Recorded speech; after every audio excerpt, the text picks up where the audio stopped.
क्या 2024 के चुनाव के पहले नरेंद्र मोदी के लिए गुजरात पुश इसे कहा जा सकता है? क्या उस पिक्चर के लिए ये ट्रेलर है जो गुजरात के ऐतिहासिक नतीजे एग्जिट पोल के अनुमान में आ रहे हैं? ये भी एक बहुत बड़ी सच्चाई है कि प्रधानमंत्री नरेंद्र मोदी को बीजेपी जहां जहां पर चुनावी मैदान में उतारती है, बीजेपी के जीतने का चांस बढ़ जाता है, जीत का अंतर बढ़ने का दावा होता है। जी हां, बीजेपी के आप कह सकते हैं कि उनके पास तर्कश में नरेंद्र मोदी नाम का तीर है, ब्रह्मास्त्र है बल्कि कहिए, जिनका वो इस्तेमाल करते हैं। उनके नाम पर जनता जुड़ती है और इसी के साथ बीजेपी के लिए ऐतिहासिक जीत का दम भर रही है गुजरात में भारतीय जनता पार्टी। लेकिन विपक्ष क्या काट खोज पाएगा नरेंद्र मोदी का? 22 से लेकर 24 तक नरेंद्र मोदी और उनके नाम के खिलाफ विपक्ष की जो मुहिम रही है, क्या वो और भी बढ़ाती है इस ब्रांड मोदी को? आइए आपको अपनी इस रिपोर्ट के जरिए दिखाते हैं कि गुजरात की जनता अगर वही जनादेश देती है जो एग्जिट पोल के अनुमान है, तो वो क्या कह रही है। आइए आपको दिखाते हैं ये भी कि हम किस तरह से आपको तमाम आंकड़े दिखाएंगे, क्योंकि हम आपको आज खास इंतजाम स्पेशल रिपोर्ट में हमने किए हैं, जिसमें हम आपको ये भी बताएंगे कौन सी पार्टी को कितनी सीटें, कितना वोट परसेंटेज अगर मिल रहा है अनुमान के मुताबिक। ये देखिए, तो दूसरी तरफ हम दिखाएंगे कि आपको गुजरात में आम आदमी पार्टी किसको नुकसान पहुंचाती हुई दिखाई दे रही है। क्या वो बीजेपी के वोट काट रही है या वोट काट रही है कांग्रेस पार्टी के? लेकिन इससे पहले ये वोट परसेंटेज आप देख रहे हैं 46%, 46% vote percentage Bharatiya Janata party को, 26 कांग्रेस पार्टी को और 20 आम आदमी पार्टी को। लेकिन 20 जब आम आदमी पार्टी को मिलता है तो इसी के साथ वो दम भर रहे हैं कि हमने पहली बार जब वो सभी सीटों पर लड़ रहे हैं एक बहुत बड़ी कामयाबी हासिल की है। तमाम मुद्दों की एनालिसिस करेंगे, सीटें भी आपको दिखाएंगे, लेकिन उससे पहले ब्रांड नरेंद्र मोदी क्यों है इतना मजबूत?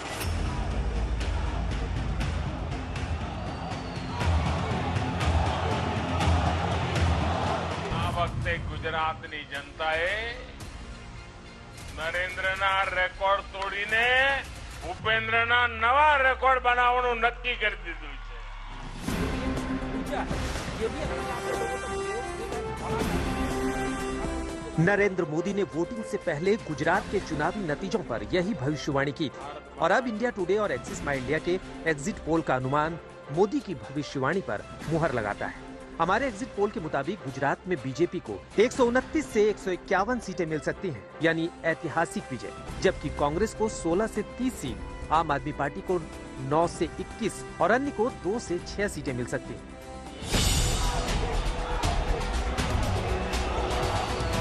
एग्जिट पोल के नतीजे यही बताते हैं कि नरेंद्र मोदी चुनावी मार्केट में सबसे विश्वसनीय और सबसे कारगर ब्रांड है।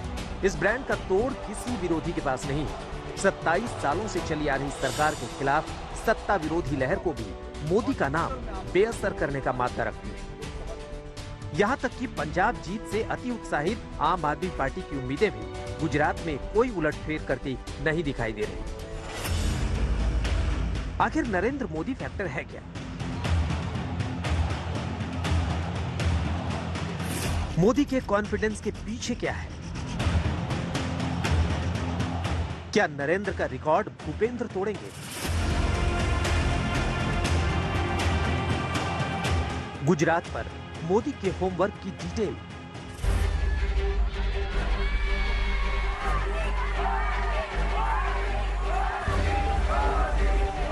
भारतीय राजनीति के फलक पर बीते 8 सालों से बीजेपी का सितारा बुलंद है।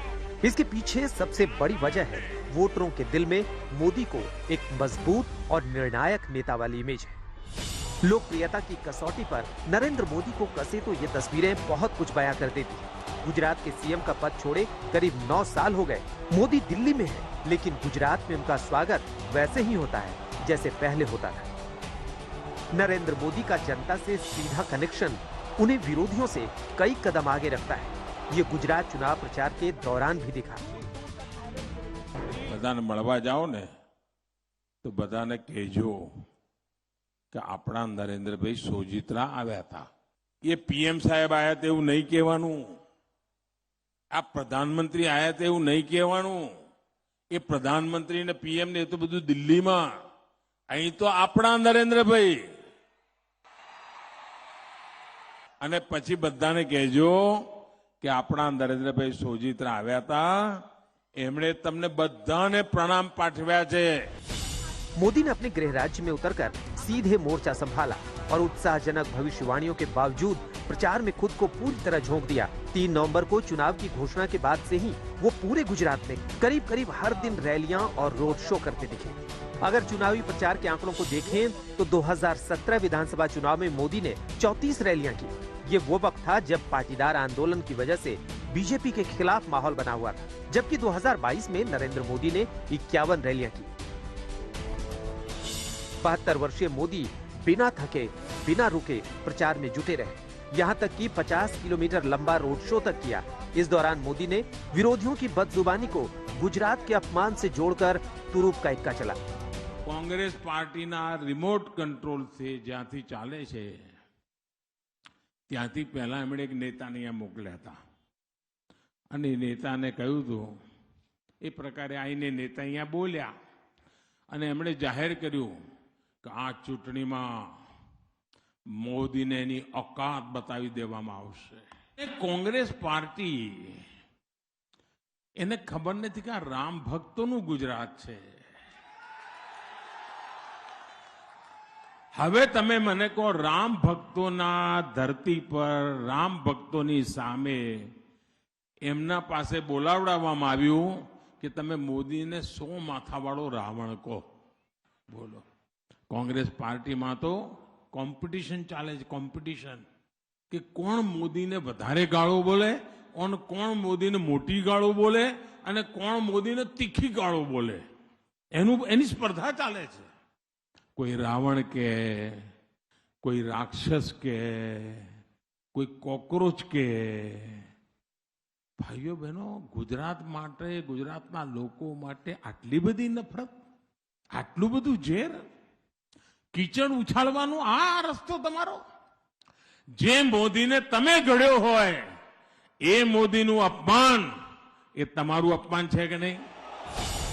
पूरा चुनाव गुजरात के विकास मॉडल, विरोधियों की बदजुबानी और गुजरात अस्मिता पर सेट कर दिया। वैसे भी बीजेपी 1995 के बाद से ही गुजरात के चुनावों में अपराजय। पूरी दुनिया साल 2002 से मोदी और गुजरात के संगम की साक्षी है। मोदी के लिए गुजरात चुनाव सिर्फ प्रतिष्ठा की लड़ाई ही नहीं, बल्कि चुनावी परिणाम 2024 के लिए मोदी सरकार के परफॉर्मेंस का मिड टर्म का रिपोर्ट कार्ड भी होगा। गुजरात और हिमाचल के चुनावी नतीजे 2024 के लिए बीजेपी का माहौल बनाने में काम आएगा। 2024 में मोदी जीते तो जवाहरलाल नेहरू के बाद ऐसे दूसरे प्रधानमंत्री बनेंगे जिसे केंद्र में लगातार तीसरे कार्यकाल का मौका मिलेगा। आज तक ब्यूरो।